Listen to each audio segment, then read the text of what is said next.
Hey people, it's Celeste, and today's episode is actually a repost of an episode that we did last year called Work-Life Balance. These last couple weeks have been crazy hectic for us, so we haven't been able to record a new episode, but this episode is a great reintroduction of trying to balance life and work and the things that you love to do. So we hope that you really enjoy this episode once again.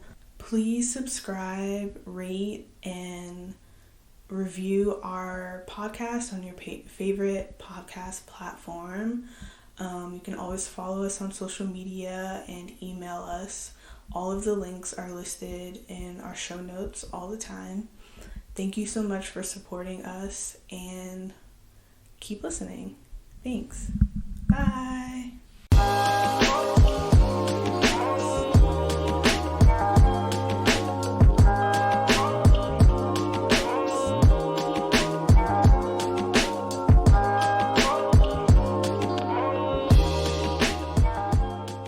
Welcome back to our podcast. This is the Slight Sarcasm Podcast. I'm Celeste. I'm Amber. And thank you for joining us again. Yeah, hello. This beginning of this podcast has been a little crazy, but it's okay. It's okay. The setup process. It wasn't my fault. Well, no. It's no one's fault. I feel like, Okay. Let's go with that. Yeah. I don't know. Okay. So, how has your week been? We'll start off with that a little bit. Yeah, it's been okay. Getting a lot of stuff done at work. I'm up in Seattle again, so it's just been more busy stuff. And luckily, this is the last time I'll have to travel for work for a little while. My boss is giving me a break. I guess I'm sure he's thinking more about the budget, but he's like, yeah, you don't have to come up here that much anymore. I'm like, all right, cool. Because it's a little depressing up here for me. I've heard Seattle's like cold and rainy. I think I've seen the sun. I've been up here like maybe a total of like 20 days over the last. Oh dang, yeah. Yeah, over the last month and a half, and I've seen the sun twice. Wow. Yeah. Yeah. Yeah. So yeah, and I was talking to this black lady earlier. I had a meeting. We had a client meeting, and she was at reception. And so she's like, "Oh, where are you guys from?" We were like, "Oh, we're from the Bay Area." Me and my boss. She was like, "Oh," we were like, "Oh, we're from the Bay Area." And she's, "Oh, must be nice." And I was like, I know. I was like, yeah, I really enjoy living down there. Blah blah blah. And she just kept like making all these jabs, like, "Yeah, it always rains here. I've been here my whole life. Blah, blah, blah." She's like, "One time I went to Vegas. It was amazing. It didn't rain the whole time I was there." I was like, "Yeah, well, you were in the desert." So, yeah. But anyways, I feel bad for her because she was like, "One day I'll get out of here." And she kind of just looked down, and that was the end of the conversation for her. Aww, she's having a bad day. She was having a bad day. And she was like, "It is dark." She woke up and it was still raining. Yep. Yeah. She was like, "My whole life." I not to get too sidetracked, but I really do. I've been noticing that I really get it. Like, I get it. If you like rain and you like the cold and that's your thing, I get it now. Yeah. Because there's so much you can do with it. Like, stuff like go out and drink beer and see movies and fun shit like that. That's, like indoor activities anyway. But I get it. I get why people like it up here. But it's just not for me. Mm-hmm. Yeah, it's not for me either. I need to see the sun. Yeah. So, yeah. Yeah. That's cool, though. Anyways, how was your week? Oh, no. I don't know. I don't know. It's been, my anxiety has been really bad this week. Mm-hmm. And honestly, it's from the news I got on Monday. I think my brain just overthinking literally any and everything. And for whatever reason, I don't know, I can't allow myself to be happy about things. So like even though like it's really good news, I'm still super anxious about literally any and everything.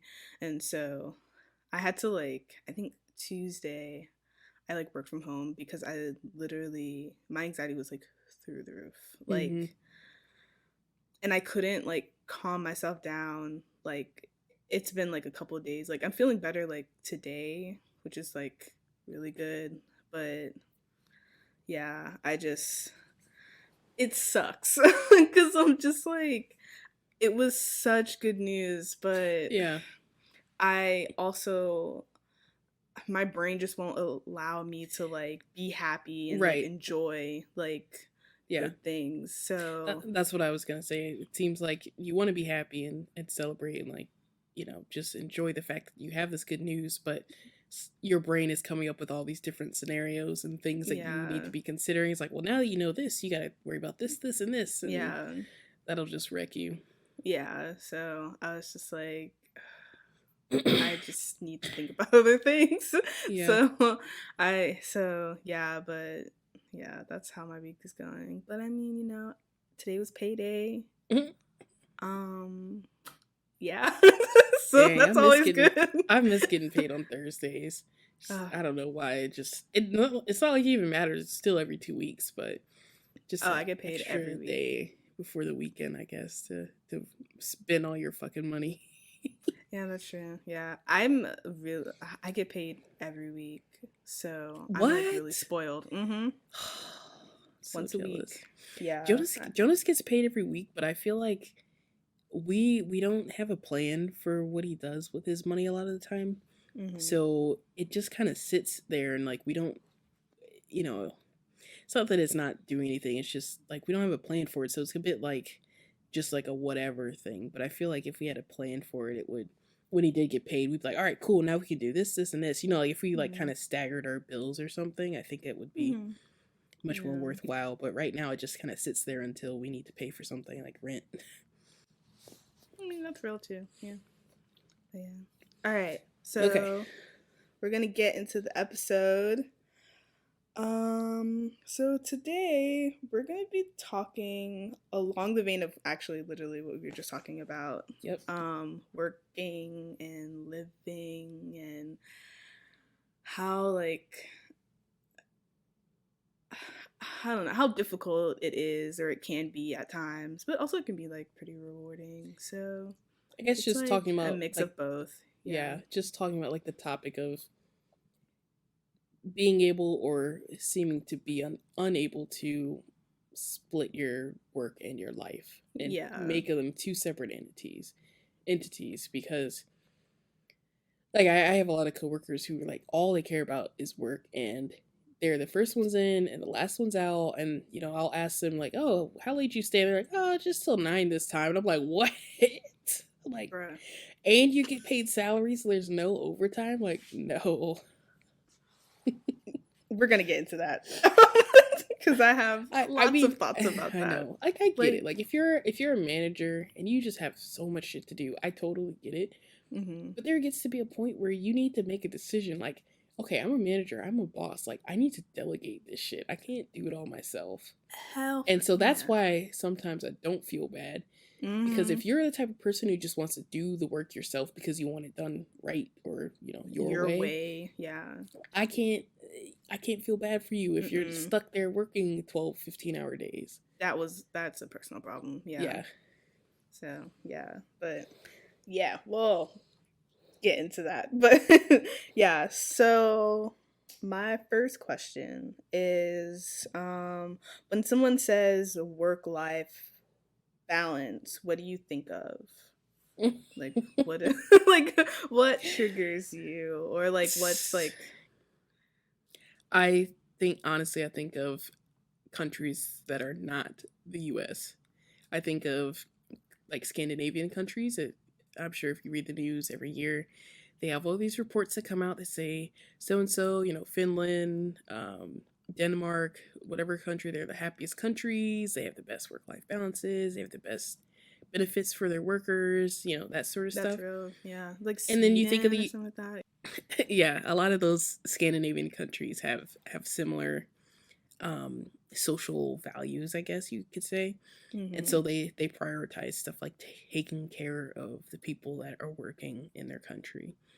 So yeah, so I think of that, and then I also think I kind of daydream and think of what it would be like if I was in a good work life balance. So I feel like I'm okay, but at times I find myself teetering into like I take my work home with me. A problem I have that I'm not really sure how to fix is I keep my work email running on my phone 24/7. So it might be like 3 a.m. and I get woken up because my phone chimes and it tells me I have an email coming in. And my reaction is to just read it like, oh God, what's happening? Even though it's 3 a.m. Nothing related to the work that I do is going to be urgent at 3 a.m. It's just going to be either some general company email coming in overnight or, some random person who might be, it might be 7 a.m. for them or 6 a.m. for them on the East Coast. They just happen to be, working early or something and they just send something out. So, but for me, I find it difficult to just put it away. Like, I always feel like I need to be responding to stuff. If people are working late and they're trying to get in touch with me or they need something from me, I'm going to try to turn around and return the favor just because I don't want to have the attention of being someone who is not doing that. I don't want people to think that I don't care about my job because I'm not willing to work late or respond to emails after hours, et cetera, et cetera. Yeah.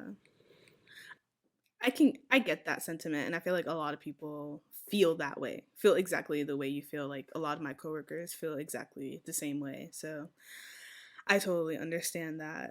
I think when I think of like when someone says that to me, like work-life balance, I really think of like first thing that I really think of is capitalism, to be totally honest. Because oh my God. But also like I just think of like that like the movies where you have like the hardworking girl and she's trying to juggle, and like in the TV shows, she's trying to juggle life and work dating and being a boss and dot dot dot. And I'm just like, oh my God. And like I also like am reminded of how much like I was trying to do that and like how much I wanted to be that kind of person, especially like growing up. I was like, I want to like be the boss 9 to 5 and 5 to 9 be cool and stuff. So yeah, that's like definitely the first thing that like pops into my head when I think about that type of stuff. So yeah. Okay, so how do you balance work and life? Like what are the things that you do to balance work and life? So I'll go first this time. Okay.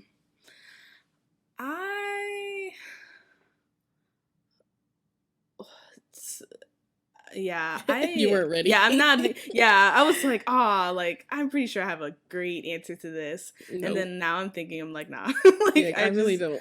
I really don't. It's really, really hard for me to balance it because I used to be able to, because the work that I was doing and the position I was at, I don't want to say I was a lowly worker, but in a sense I kind of was. Like I was just doing one type of thing all the time. It wasn't what I do now which is more like coordinating.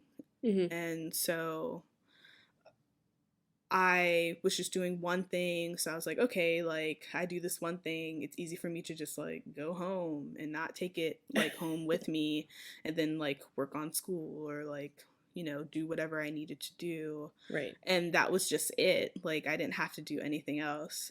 And then now within the past almost a year, I have been like dealing with like, how the hell do I like go to work and do work things and then not really bring it home, but sometimes I have to bring it home because like sometimes I don't get enough stuff done. Yep. And then like in November I was just trying to figure out like, you know, how to have Celeste time and like do all these like things that I wanted to do, like go to the movies and shop. I don't know what I do, but or read books. I don't know.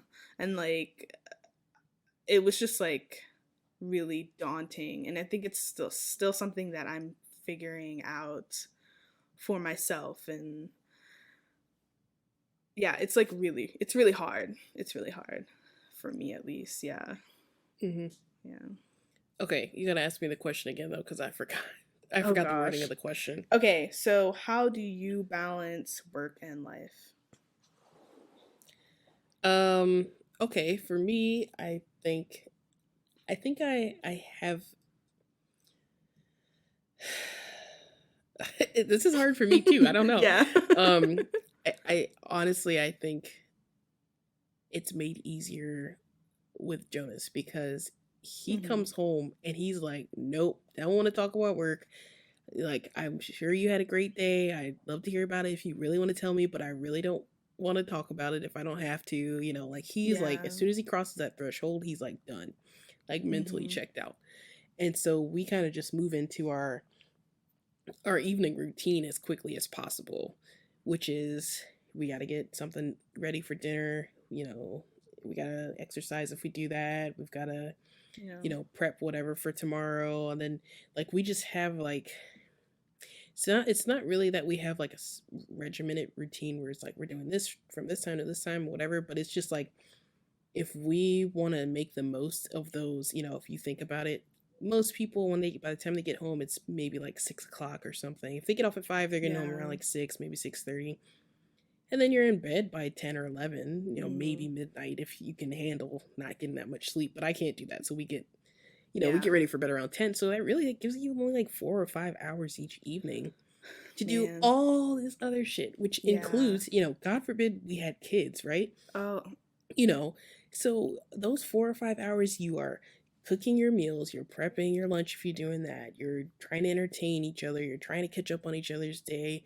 you're trying to take care of bills and important shit, and then you know, you're taking a shower and you're, you know, getting ready for bed and whatever. So it's like we realize that because we have so little time, the less we dwell on shit from work, the more time we have to do the stuff we actually want to do in the evening. So he can go out and go run for an hour and, you know, or run for half an hour and work out for half an hour. And I can make something, you know, cook something that's really not intricate, but like cook something that's, you know, intensive, that takes longer than 20 minutes, you know, just throw it in the oven and go. Like I can cook the kind of food I want to cook, or, you know, I can get him to help me and do certain things, and then we can sit and read together for an hour, you know, all that stuff that kind of comes with it. So I think the main thing for us is, you know, as soon as we're through the door, we pretty much just drop the day. Like it's almost like it's that same day but a part two. Like it's a totally different mental shift from that point on. You know, but like I mentioned before, I still have those things that kind of cut into my mental space at that point. You know, when I get an email, like I'm suddenly brought right back to what I was trying to avoid anyway.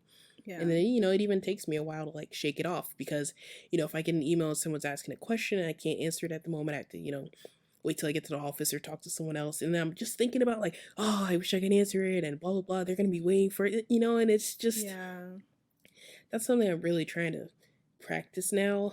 And I'm sure other questions that we discuss later today will kind of bring this out. But over the last week or so, I've really had a reorg in my mind of how I want to approach this job.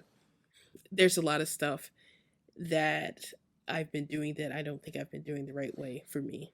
And so, you know, one of those things is worrying too much or worrying too little about certain things, and, you know, trying to figure out what to do about that. So my long-winded answer in short, is we think of it as two different parts, or two different big parts of our day. The work part that sucks, or is not as enjoyable. Yeah. Even from the point where he gets up at 5:30 and I get up right after him, all the way up until we're both through that door and it's 5:30, 6 o'clock, and that's when our other day starts. Yeah, that makes sense. I feel like that's a really good approach to like thinking about it. Yeah, I like that. I mean, I think it's a little wacky to think about, like, you're not having 2 days in one day, but I mean, if you do kind of segment it that way, and you kind of, that's how people let shit go. Yeah, I feel like also they leave it behind.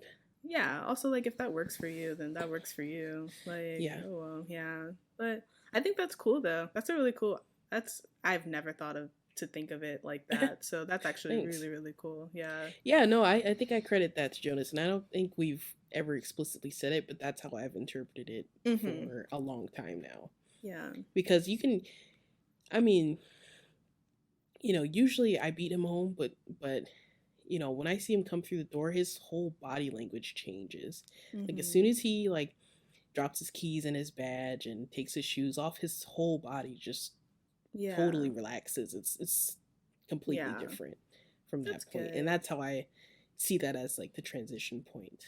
Yeah, that's good, though. Yeah, I really like that. I don't know if I would implement that in my own life, but I really like the idea. Yeah, right. So you don't have to say, okay, here's my new day starting now. No, you don't have to do that. That's great. No. Yeah, that's not for everyone, of course, but yeah. But if you get home, and as long as you're not, like, it's not something you have to do, like, I have to work another couple hours from home. As long as you're done, you could say, you're done for work, done with work for the day. As soon as you get home, just say, well, there's nothing I can do about any of my work issues until tomorrow. So I might as well just move on. Yeah. I 100% agree with that. It, yeah. Right? Yeah. Cool. All right. Is there just no such thing as work-life balance? Like... No. Because, I mean, I don't know. I feel like the term, I think the idea of balance is the wrong word that we've been using. I think it's just prioritizing what needs to get done. Like, so, for example, once I'm home, that's it. Like you and Jonas, like, once I'm home, that's it. Like, I don't really worry too much anything about work or anything like that. Mostly because this really helped me, but I got a work phone. At my company, they give us work phones. So I was like, once I kind of got into like this new position or whatever, I was like, all right, I'm getting a work phone because y'all are going to be calling me. I have to meet with people. I have to give out business cards and stuff like that. And like, I was like, I'm taking my work email off of my personal phone. I'm putting it on my work phone. And that is that. Like, because I also just wanted another number that they could call me on. And at 5, I messaged everyone once I got my phone, and I was like, at 5:30, my work phone turns off, which means that if you want to contact me, the only people that can contact me are the people on my team. And if you need something from me after 5:30, it will just go straight to like my work phone because I have iPhones. They all sync up and stuff. So it'll be fine. But like, I was like, and like, everybody like jokes and be like, oh, Celeste, like, you turn your phone off at 5:30, ha ha ha, like, whatever. But like, the fuck I do.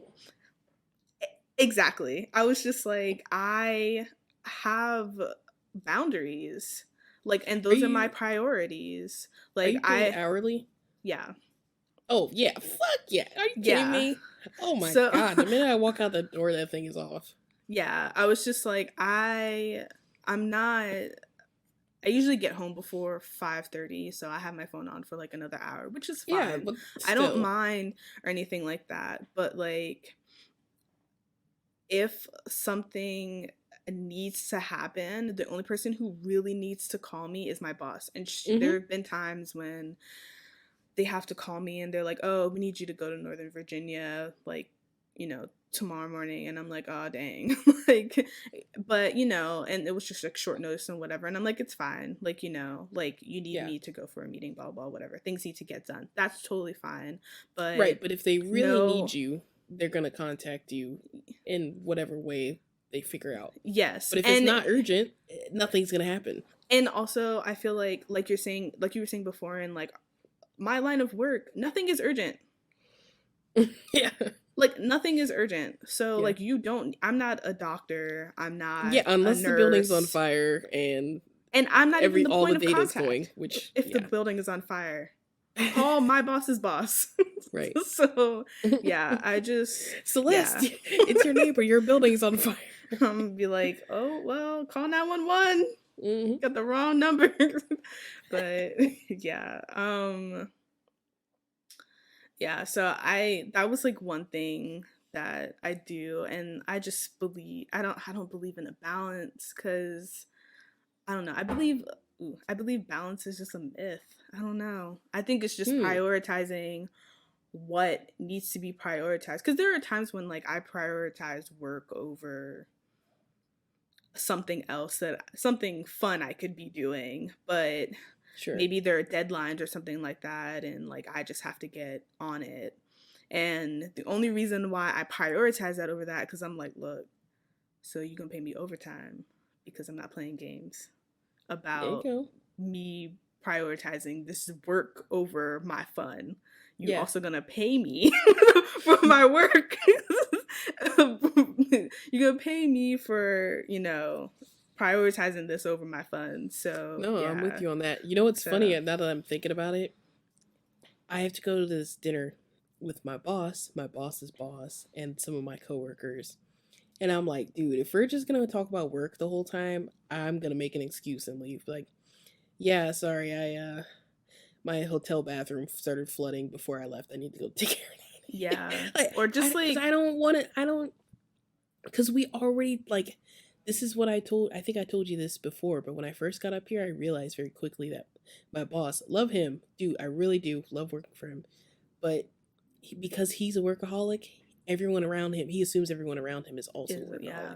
So there's been instances where it's been 7:30, 8 o'clock at night. I'm literally already in bed in this hotel, you know, pajamas on, Netflix on, just chilling. And I'll get just chilling, and I'll get a call or a text from him, and he'll be like, hey, I'm working on so-and-so, do you want to come help me out with this, or you know, ask me a question or something random, right?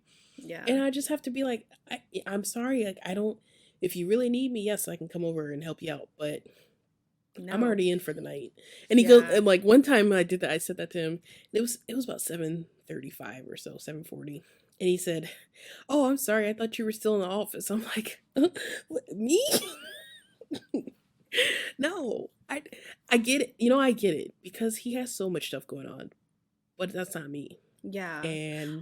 But also, I feel like as someone, I don't know, I feel like as someone's boss, you should be able to understand how people work and operate. So like, clearly, I don't know, I just feel like, I don't know, I feel like when my boss calls me after a certain time, she, like, any one of us, even before like my whole like 5:30 rule, whatever, when she would call us, she would always apologize if it was late, and be like, oh, like, I'm sorry, like, are you able to talk? Like, is this a good time for you? Yeah, and you could easily say, no, it's not. Yeah, but that was not a shitty person, and so if you are available and you are free, you're gonna say, what do you need, right? Yeah, but you're still a boss, and understanding that like not everyone works and operates like that. Like, just because you are a certain way, my boss is a workaholic as well. She will send emails at 3 o'clock in the morning on the East Coast time. I'm like, ma'am, go to bed. But still, like, she doesn't have that expectation of, hey, like, you also need to be doing the same thing that I'm doing. Yeah, no, as well. And Yeah, and my boss isn't like that, but I think it kind of escapes him that other people don't have to spend as much time working as he does. And I don't even know if he needs to spend that much time working, Probably but not. Yeah. he's busy. He really is busy on his feet, in meetings, on calls all day. And I think that's another problem, though. Yeah. And this is something that I've been seeing a lot in the news lately, where people are saying we have too many fucking meetings. Oh yeah. There's just too many meetings. There's too many meetings to talk about the same shit. Over and over again. We need an update on such and such. So and so, do you have this update? No, I'm still working on it. What the fuck? Like, that could have been an email. Put that shit in an email and say, hey, I have nothing to add in this meeting today. And then you cut the agenda in half from there, right? And so maybe we don't have too many meetings, but we have too many fucking long meetings that don't get anywhere. Yeah. And so I think that's part of the problem too, is a lot of these people in management and supervisory positions, they spend so much time in these high level ridiculous meetings that when it's actually time for them to get work done themselves, they don't have any fucking time. Yeah. And then they're pissed off and they're working late and everything else is affected. Yeah, no, I 100% agree. I spend a lot of time once, like every, like, I want to say like a few times a month I go up to our Northern Virginia office to drive another hour to go to a meeting, and they're talking in circles about the same shit we talked about last month and nothing is getting done. And I'm just like, so I have to spend like 5 hours in my day driving to go to a meeting and we didn't talk about crap. Yeah, so that's ridiculous. That's another problem too, is nobody briefs you before meetings. Like, that's very rare that I get material beforehand that says this is exactly what we're going to talk about. Yeah. Or even just sitting like a little Word document that says, here's our agenda and it's just 5 bullet points, right? Yeah. Because if you got an agenda every week for that stupid meeting, you'd say, okay, none of this shit applies to me. I'm not going to drive 5 hours today to go to this meeting. Or if they really need me, I will call in. Yeah. I mean, also, like, our customer expects us to go, so I kind of have to go. But yeah, I mean, that's a whole nother thing. But like, that's some more bullshit too. Yeah, but that's like some old school stuff that just does not work anymore. But what blows me is that they don't go to the meetings, which would be really helpful if they went to the meetings. Oh yeah, that's just bullshit. Okay, I get you. But yeah, get into that. Yeah, yeah, it's just I totally agree. Like, a lot of like meetings that could have been emails, could have been email. Like 100%. Like, yeah, that's my thing. I don't mind approaching people, but if I'm gonna approach you and you're gonna have a fucking attitude because you're too busy to talk to me, that is not my problem. And then if you're gonna blow me off when I'm trying to talk to you, I can't talk right now. I get the hand in my face every once in a while, and that fucks my whole week up. So that's why, like, I don't talk to certain people in the office. Like, I talk, like upper management. I talk to my boss, and that's really about it. Except for like the people on our team. Other than that, I don't talk to nobody else in the office, for real. And if I have to, I talk to my boss's boss, who's like the area manager. So he's like the boss. And so other than that, nah, like I can't. Yeah, you put a hand in my face, and I swear to you, one of us is gonna lose our jobs. And you better pray to God it's not me, because I'm just gonna have too much time on my hands to come get you, because I just know why. I could not. I could not. I don't know how you do it, but I could not. It's happened to me a couple of times, and usually it's from the same person or two. Yeah. And so usually, like, I'll take today as an instance. For instance, today just happened today, where now I have this new thing where it's like I will listen to this person, like, because he's always talking to. I'm naming one person or mentioning one person in particular. Yeah. He's always talking to people. People are always approaching him, and I get it. It's annoying. You're trying to just sit and like type something up, and people are at your desk every other minute, right? Yeah. But I will go and do a lap and I'll try to gauge his mood. Like, oh, how's his tone today? You know, because it's that bad. Like, how's his tone so today? sucky. Did he wake up and his kid like puked on his shoes before he walked out the door, or did his dog like shit in the doorway or something? And like, you know, like I gotta gauge him like that, because by the time I approach him, I cannot take that attitude anymore. Oh no, like, it's just happened so many times already that I can't. And so luckily today, I did this today and it worked well, because I was like, oh wow, he actually sounds pretty cheerful. And you know what?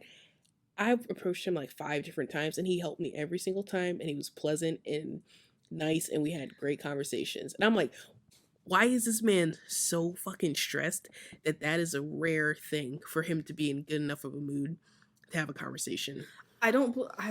Without yelling.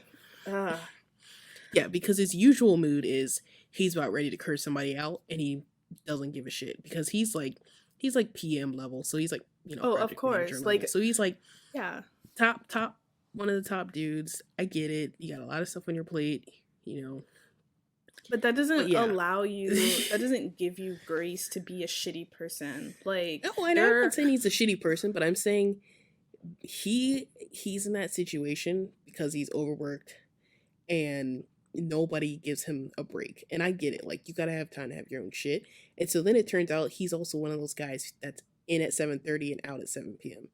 Okay, like, I don't know, I don't know, I still think that's pretty shitty behavior. Like, you're not allowed like, regardless of like what, you chose to do that. You chose to be in at 7 and to be out at 7, and you chose to allow yourself to never you have chose time that job for yourself.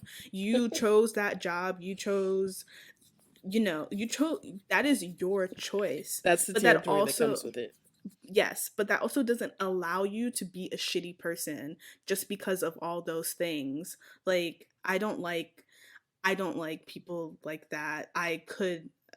God bless you, because I could not deal with someone like that. You know, ever. That's another thing though. It's like, I respect him, I really do, and I appreciate the work that he does, because he's very, very fucking good at his job, and so I respect him in that sense. But the one time the problem was, so I had been trying to catch him all day. And I was like, hey, you know, what time are you actually available? And he's like, okay, come see me at this time. And so I went to see him at that time, but he was walking into another meeting. They had like an impromptu managers meeting. Mm-hmm. And so he saw me come in the doorway of the conference room, and he did the hand up. He goes, nope, I can't talk right now. And I just was like, oh, I didn't even say shit. I just turned on my heel and left. And I didn't even approach him. I was like, fuck that. Like, he can come to me if he wants to talk, because I'm not going to have my feelings hurt again by this man. But also, that's so, I don't understand that. That's so fucked up, because that really blew me. Like, because, I was mad for weeks. You asked him and he said such and such. Well, the problem was, we were talking just offhand, and he was like, okay, you know what, why don't we just sit down and have a meeting and talk through this? I'm like, yeah, that's fine with me, great idea, then we can focus on this 100%. He goes, okay, yeah, let's try this time. I should be free at this time. And so I didn't know he had this impromptu meeting. Yeah, and he didn't know how. Yeah, he didn't know he had that. And so instead of him saying, "Oh, I'm sorry, I just got pulled into this. Can you come see me in an hour?" Yeah, I would have been like, "No problem," and left him alone. But for him to do the hand up, like, nope, like, don't even think about it. Sort of. That was kind of the gesture he gave. Was like, don't even think about it. I was just so offended. Yeah, you should have been offended. The only reason why I am over it now, though, is because I realize he talks to everyone like that. It is not just me. Yeah. And it's not just people that are his, you know, subordinates. Yeah, like, that's shitty. I don't like people like that. So I feel like I was ranting on that one, but yeah, no, it's fine. Like, he has no work-life balance, clearly. Yes, yeah. So that's an example, and I feel bad. You know, and then another thing, like, I'll mention one more thing about him. I remember a few weeks ago, his daughter got sick. I think he's got a little girl. She's probably like 7 or 8, something like that. So, little girl, right? Yeah. And around lunchtime, I guess his wife or somebody called him and let him know. And so he was stressed. You could tell he was just kind of like, oh shit. And I'm like thinking, like, oh man, he feels so bad because his kid is sick and he's kind of far away. Like his commute is probably long, whatever. And I just realized, later in the day, like he was just like salty because he knew he was gonna have to drop everything to go home to take care of her, and his work was gonna fall behind. And so, sure enough, I actually had needed to have another meeting with him, and this was like the end of the week. And so he's like, "I'm sorry, like I think I'm just gonna have to stay home. Like we gotta meet later." And he was like he was like mad and sad, and I was just like, "What is going on with this dude?" I'm like, "Are you mad and sad because your kid is sick, or are you mad and sad because you have to miss work?" And that's like scary. Yeah, that's a scary thought. Like that poor kid. Yeah, I'm not even questioning his I'm not questioning his parenting. I'm sure he's a fine parent. Yeah, but I'm just like, for you to be that engrossed and worried about your job that's how you react to stuff. Yeah, it's just like, that's why I'm like, yeah. So, anyways, let's move on because we've been ranting. Yeah. Yeah. People with no work-life balance that honestly affects us. But I feel like if anyone's listening, people are gonna be like, yeah, that makes absolute sense, because it's just not worth it. Like, especially if you have kids or a family. I mean, even if you just have a pet or something, like it's not worth it. It's just not worth it to sacrifice so much of your living life. Yeah, because we live in this like culture and society that like champions the people who do all the work and stay up late and push through and da da da da da, and like they're nonstop, non-going hustling, that hustle culture and like all that stuff. Yeah. But then like these people burn out the fastest. They burn out the fastest, and then they just like quit, and you're just like, oh, this person was doing so great, they were on top of the world. That's exactly what happened. And then they quit, and like no one knows what happened to them, blah blah blah. It's like because they burnt out, they're tired. Like, we're human beings, we're not machines, we're not built to build Rome in a day. Like, we're built to put a brick on top of one brick, and the next day we put another brick on top of another brick. Like, that is not that's a terrible analogy, but that is not what we're made to do. We need rest. We need to do things that we enjoy. And if that thing is just Netflix and chilling, like, hey, that's what we need to do to relax and recuperate. And that's how we sustain being creative and being so ingenious and like who we are as humans. Like, and that's why I just don't believe in the balance, because I'm just like, because you can't really balance it all the time. It just becomes a game of prioritization. What's your priority this time then over that time? And that's why with people who are working, that's their priority. But then there's a shift, and then they realize like, that's not it anymore. That's not it. And also, these companies, they are not going to be here for you when you die. Because you worked your ass off for them, for their profits, for their bonuses, for their jets to the West Coast and East Coast and all this other stuff, and their private jets and stuff like that. Yes. So I will say two things on that note. One is, this is all so circular, because this is really stuff that I've been paying a lot of attention to over the last couple of weeks. One is, I read this quote that is so fucking true, and it's, if you don't take, it's basically like along, I can't quote it per se, but actually, let me pull it up real quick, because I'll edit this part out, but I'm gonna be like, I've read this quote and I remember it perfectly. I would like to tell the audience that's not listening, it'll be Amber playing this back, that she didn't remember. Okay, I think I found it. Hold on. Okay. Yeah, so there's this quote.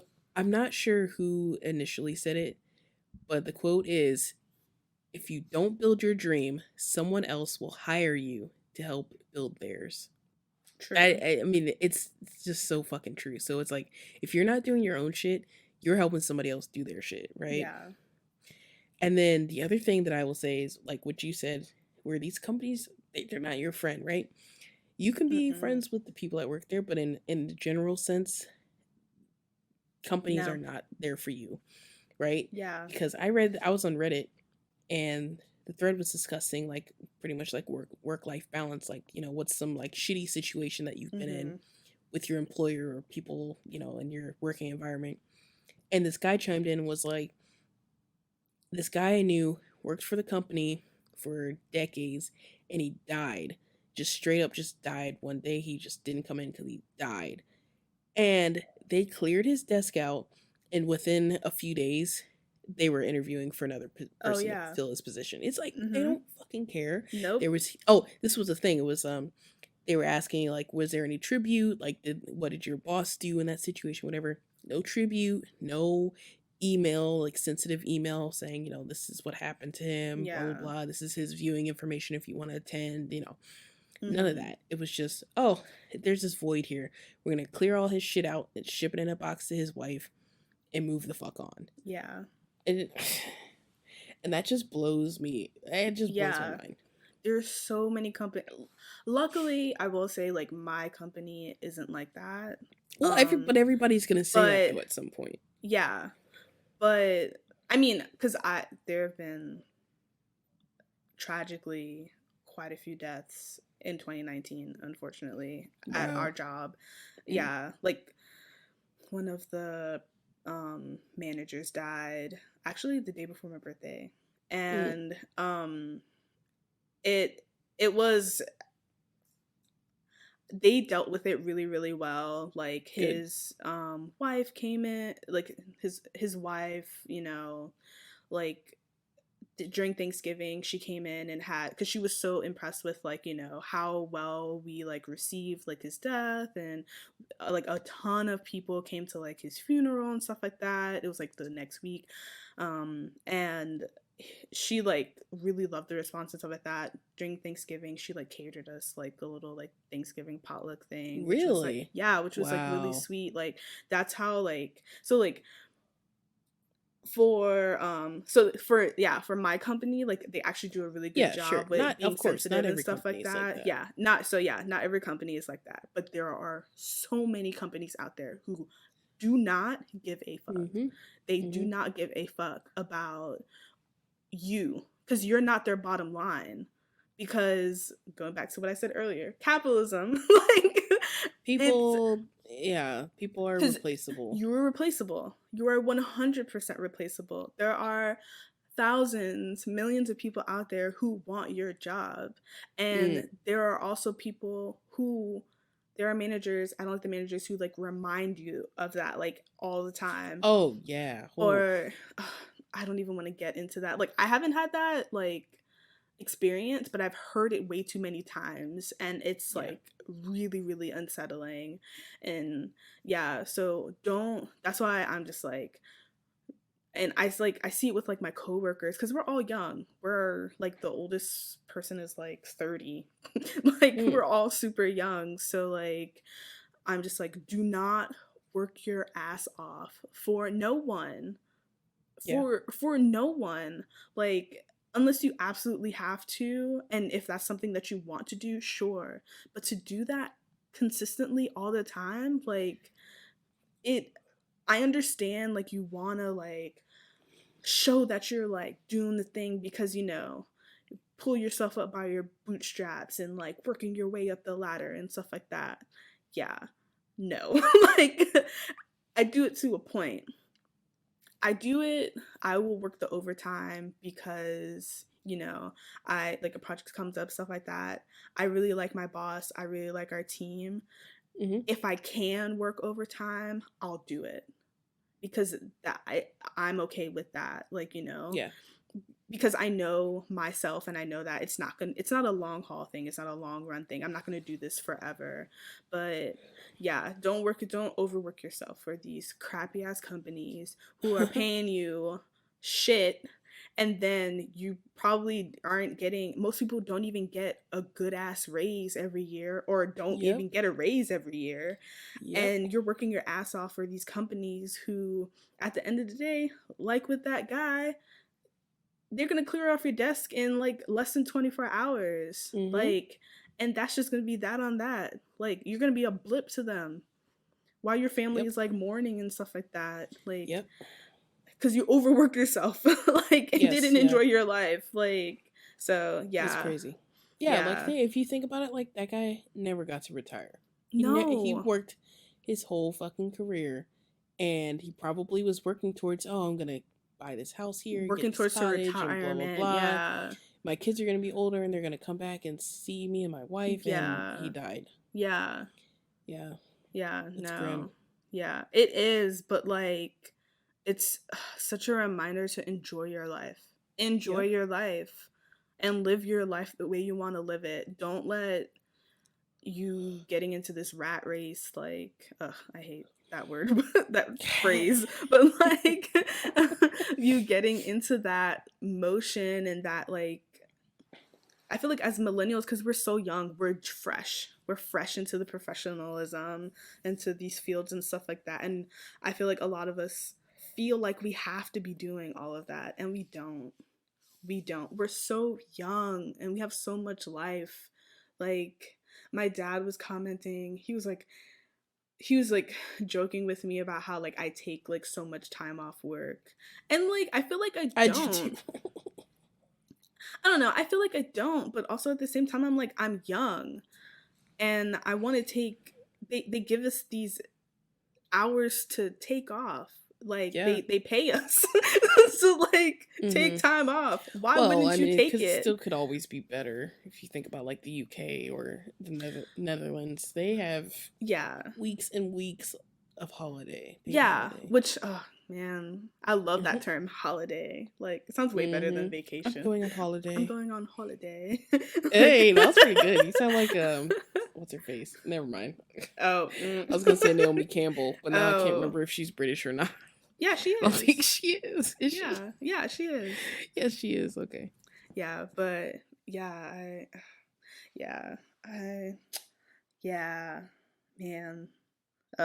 that just boils my blood. I'm kidding. Oh man, that should have gone in that long ass thing should have gone in our What's Got You Hot. Oh. I have this book that I've been reading that kind of segues. It'll be like a circular thing. Yeah. And then we can do What's Got You Hot and close it out. Yeah. Mm-hmm. Okay. That's fine. Yeah, that's what I was thinking anyway. So okay. Cool. Yeah, so kind of along the same lines of what we've been discussing today, I'm actually reading this book that I think is pretty relevant. It's a book called Essentialism, and if anyone's interested and wants to take a look at it, the author is Greg McKeown. He's this British guy who moved to America. His backstory, basically, his story behind writing the book is he spent most of his career as a workaholic. Like, he was just that guy who was just always on it, worked all hours of the day, whatever. And so his wife was pregnant, and she went to the hospital. It was the day of their daughter's birth. Went to the hospital, had the baby. It was great. The problem was, like, a day or two before that, he was setting up a meeting with clients, and he reminded everyone that his wife was due. And so his client had the nerve to make a joke and say, wouldn't the day of our meeting be a terrible day for your wife to have the baby? And so what happened was, the day of the meeting, she had the baby. So what he did was, he went, he was with her at the hospital. She gave birth. Within an hour or two, he left to go to the meeting. Oh my God. Yeah. And so he came in, he was, the way he tells it is, he came in and everybody was looking at him like, why are you here? And he's like, well, I'm here for the meeting. You told me not to miss it, right? And everybody was like, yeah, no, that was, you didn't, it wasn't like that, right? So he ends up having the meeting, and it's not a productive meeting. Yeah. And so after that day, he kind of took a step back. That was his wake up call. Yeah. Where he was like, holy shit, I can't even prioritize the birth of my own daughter over my work anymore. Yeah. So he starts thinking about that sort of stuff, and so he ties it into this book, and the book basically is his way of explaining the main catch of the book is less but better. Yeah. So you can kind of apply the stuff that he's teaching in the book to any portion of your life. It's how to say no to things that don't provide value to you. Yep. How to say no to things that take up too much time that you could be, that could be better spent doing other things that are important, priorities, and stuff that we've been talking about. Yeah. How to declutter, because you've just been so used to just buying stuff because you think you need it, but really with this essentialism you take a step back and say, what is actually like a priority of mine? Let me see. So he also has this thought process where he compares the non-essentialists, so like everyday people like you and me, and hopefully what I can try to get away from. He compares the non-essentialists to the essentialists. And so some examples are, and a non-essentialist will think I have to, but an essentialist will think I choose to. Yeah. And then a non-essentialist will say it's all important, while an essentialist will say only a few things really matter, right? And then the other thing is like, a non-essentialist might say, how can I fit all this into my schedule? And then the essentialist would say, what are the actual trade-offs of me doing this thing? Yeah. So he makes a lot of great points, and I think it's really just another reason why I've been kind of rethinking my role in my work. It's like, I don't want to be that person that just takes on everything and says yes just because I think I have to. Yeah. The main hurdle, I think, for a lot of people is, how do you get over the fear of getting chastised or getting in trouble for speaking up, and doing the thing that makes the most sense to you. How do you speak up and say, I'm working too many hours, I don't want to do this? Yeah. How do you say, I don't want to take on that project because it's going to, take me away from this other project that's more important, or whatever, so. Yeah. So I think it's got a lot of great points. I'm still reading through it. I think I'll, maybe I'll yeah. What's the name of the book again? Yeah. So the book is called Essentialism, and the author is Greg McKeown. And also, if you go on Matt D'Avella's YouTube page, he has a couple of interviews with him that are excellent. Matt D'Avella has a super popular YouTube channel, and right now he's got about 2.5 million subscribers. And he also has a pretty popular podcast called The Ground Up Show, where he interviews people who are just really kind of like pillars in like self-development and things like, personal finance, and, it could be things like people who are like personal trainers that are like, kind of like top of the industry. Yeah. So he interviews a lot of great people who have written a lot of great books or movie or, documentaries, those sort of things. And he gets a deeper explanation of what they're trying to convey from their stuff. So yeah, that sounds really good. Yeah. I feel like I'm in that gray area where I'm like in the middle of like being non-essentialism and the kind of also like still essentialism. Like, yes, I feel like I definitely want to be more but I mean, we grow up being essentialisms, so it's hard to like kind of like all your life you've been that way, and then like trying to like relearn everything that you have learned. Well, I guess you mean we grow up not thinking of essentialism, so we grow up just thinking that we have to do these things because you said so. Yeah, because that's what expected. Yeah, that's fine. Yeah. But yeah, it's really like because you really can apply it to anything. You can apply it to social situations where you feel like, you're getting pulled in too many directions by friends and family. You have too many obligations by them. Yeah. You can apply it to money. What am I actually spending my money on? Why am I spending my money on these things? What do I really need to spend money on to benefit me? It's not about what you need, like shelter, food, clothes. Yeah. It's about what is important to you, right? So for you, you need your obviously you need your shelter, your food and clothes and stuff, but you also need the stuff that makes your day better, right? Yeah. Your plants, your stuff for your rabbit, right? Stuff like that. Yeah. So, yeah. Yeah. And then deciding not to spend on stuff that doesn't fucking matter to you. Yeah. Like, fucking throw pillow or something. Yeah. If it doesn't Bring give you enough value, if it doesn't, it's back to like KonMari and all that stuff too, which we could talk about in other episodes. If it's not doing that for you, you don't need it.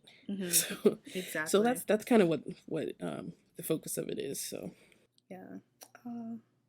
yeah, I'm gonna try to read that. Yeah, one day. And so another great, yeah, that sounds great. Another thing I would say is, I'm pretty sure there's an audiobook for it. But what I would recommend is that anyone listening, if you don't already have a library card, get a fucking library card. I know there's like some stigma towards public libraries these days, which I don't understand. But I just heard recently that more people went to the library than to the movie theater last year, which I think is excellent. Yeah, so the trend is starting to come back in the right direction. So what I would say is get a library card and go and rent stuff at the library. And if you can't do that, download an app called Libby, Libby. Yes. Oh my God. Yes, and I love use Libby. that. Yeah, I love use Libby. that. So with that ties in. Oh, go ahead. So with Libby, I use Libby, and I also use another app called Hoopla. I'm a library nerd. I volunteered at the library for every summer in for like 3 years in a row in like middle school. It was ridiculous, but I freaking love the library. But anyway, so with Libby, it's an app where you can rent books from your local library. So personally, what I did digitally, so they're ebooks. So what I did is I have a Nook because I don't use Kindles, but I just use Barnes Noble. Anyway, so I have a Nook. I downloaded the Libby app and I applied for a library card from my local library. Like, so I live in a certain city and I just enrolled on with they have like digital like library cards now instead of like the physical ones. So I was like, I don't want to go inside the library. So I looked online. They have a e-library card and I was like, all right, cool.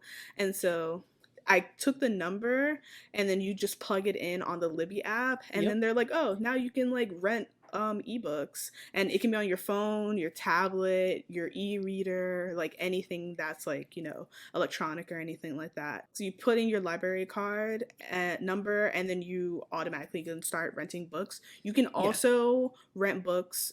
You can also have multiple library cards on there. So I have 2. Yes. So I have, like, my parents live in a different city than I do. Exactly. So I have the one for the city that I live in, and then I have a library card for the city that my parents live in, and I just use both, and I switch back and forth in between. So, like, sometimes, like, a book that I want, it might be on hold at, like, another library, but then the other library doesn't have a hold on it, so I can just automatically check it out. Hoopla is the same way, but you can rent books, audiobooks, movies, music, awesome, TV shows. So it's like more inclusive. The only thing is that you can't put multiple library cards on it. Okay. So you can only use one or the other. But it works the same way as Libby. The great thing is that there are no fees. So if you forget to return your ebook, I mean, they just gonna take it. And that's it. They just pull it back. They just pull it back after like the 14 days or 21 days or whatever. And that's it. Like, there are no fees. You don't have to truck back to the library. I love Libby, love Hoopla. Like, exactly. Legit, awesome, amazing services. More people should know about it. Go to the library. It's free. You're already paying for it in your taxes. You might as well. That's true. So and you get a nice looking library card most of the time. Yeah, like they're really nice, and yeah. I know Chicago Public Library cards are kind of lame, but it's Chicago Public Library, so I'm not gonna complain. All right. Well, now we're gonna transition into our segment called "What's Got You Hot." Cue Amber singing in her lovely auto-tune voice. What's got you hot? I love it. Okay. So, what's got you hot? Let's wrap this up. You go first. Okay. You know what? Actually, what's kind of like been annoying this week is like my hair's been actually kind of frizzy, and I don't know how to deal with it. Like, I legitimately don't understand, because usually, like, now I've been using like these new products and I'm trying to go on my coily hair journey. I don't say curly because I don't have curly hair, I have coily hair. Coily. So I'm just like, so I'm like, oh, my coils are popping, you know?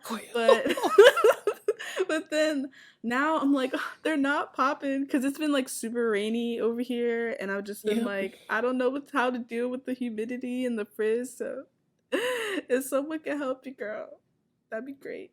But you know, I'm gonna try to figure it out. So that's got me hot or cold or whatever. I don't know. But okay, yeah. so your coils got my you coils got me hot. The humidity. Okay, let me think. Oh God, I'm really thinking. Oh my God, because I don't want to say similar stuff to what we've been talking about this whole time. Because I'm like, it might work. I mean, but it's real though. Okay, it's our real life. All right. I guess what's got me hot right now, and it's the coronavirus. Let's just talk about that for just a second. Man. And I don't want it to be taken the wrong way. I feel very bad that people are affected and people are getting sick, and hundreds of people are dying right at this point. I think there's close to 600 deaths confirmed. Yeah. With about 28,000 cases. But the thing that's got me hot about it is it just seems like I just can see this going on for months and months and months. And so at this point already, we've already canceled travel. We were going to go to Japan in May, and we've canceled that because it's just not worth it to even risk it, especially not knowing how things are going to be months from now. It could be much worse, could be better, and that's great. I'd be so grateful for that, but I'm not going to say, oh, I'm pissed that I canceled my trip because this virus was supposed to be worse than it, you know. I'm not going to think that. Yeah.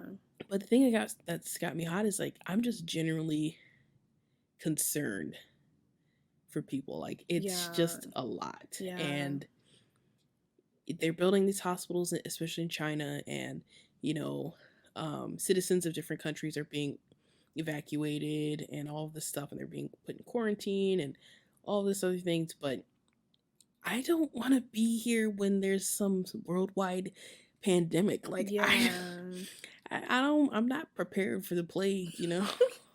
The bubonic plague.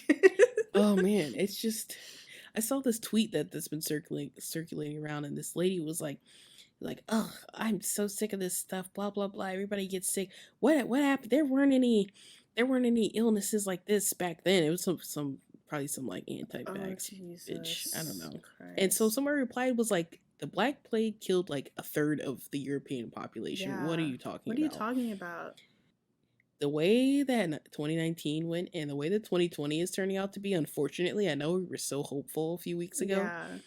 The way things have been going, I'm just like, yeah, it's not looking so good.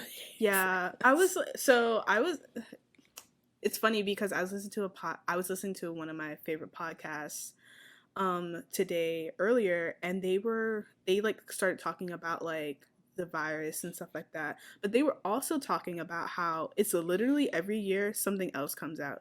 Do you remember swine flu, Ebola, SARS, yes. Like that one, the bird flu, like there's just like so like every year something epidemic happens and like crazy happens, like, and so and they were also talking about the CDC was like saying pretty much literally every time this stuff happens, the one conclusion they come to is y'all need to wash your fucking hands.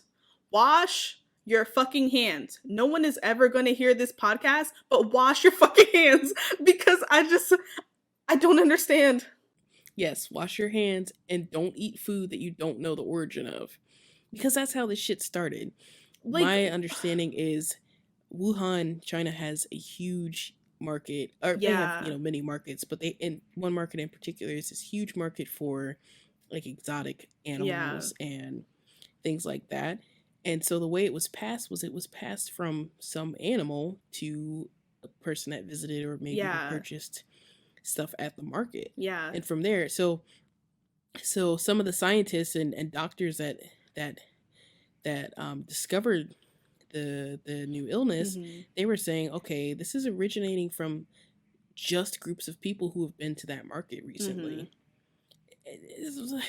Don't buy food that you don't know the origin of. Yeah. Don't trust people with your fucking bootleg groceries. Yeah. And wash your fucking hands. Yeah. Wash your fucking hands. Please. Please. Please. Like, literally. Oh my God. I was in the airport the other day, saw this lady, she left the stall and didn't wash her hands. Oh no. I swear to God, like, it was dirty looks straight up from everyone. It was crowded because it was right after a flight. Everybody was getting off, going out. Doesn't matter what she did in there. She should have washed her hands, right? And so she's walking out, and this lady said, "You are nasty as fuck." Like, right to the back of her head. She just kept walking. Yes. She didn't even turn around. Like, how do you not just own up to that and say, "Oh, my bad," and just wash your hands? Like, you're just gonna go and continue to be a nasty bitch all day? Yes. Because they don't give a fuck. Oh my God. Like, yeah, wash your fucking hands. Now I'm irritated now, so. Wash your hands. Like, literally, we're like segueing a lot, but last point on the podcast, they were talking about like how they, first of all, it was like in the 1800s, like early 1800s or something like that. They finally realized why. I think they were like at a hospital, and so don't quote me on all this, but they were at a hospital, and this guy, they're trying to figure out why these pregnant women were dying. Well, people were just dying in hospitals in general. Like, mortality rate was super high, but they were trying to figure out why. And they did a study with like these pregnant women. Some of the pregnant women were being taken care of by doctors, and some of the women were being taken care of by midwives. And the pregnant women that had the midwives weren't dying, and the pregnant women with the doctors were dying. And it was like trying to figure out why. Long story short, the doctors were dealing with dead people and then dealing with the pregnant women. No, what? And that's how they learned about germs. Long story short. This story is very short. But yeah, and that's how they learned about germs. These people were dealing with dead people, cadavers, and then not washing their hands and going to touch these pregnant women. I was just like, and that's how we learned about germs. My mind was blown today. Like, I was just like, I cannot believe. And we still doing the same shit. Yep. Like, I just like, ta-da! God. Like, yeah, right. It blows my mind. But yeah, that wraps this episode so much. Oh man. All right. Yeah, I hope you guys enjoyed. Yeah. Yeah. All right. Yeah, so this was the Slight Sarcasm podcast. We want to thank you for listening in, and we hope to have you join us in the next one. Ooh, episode 2. All Bye, right. y'all. Bye, everybody. Ooh.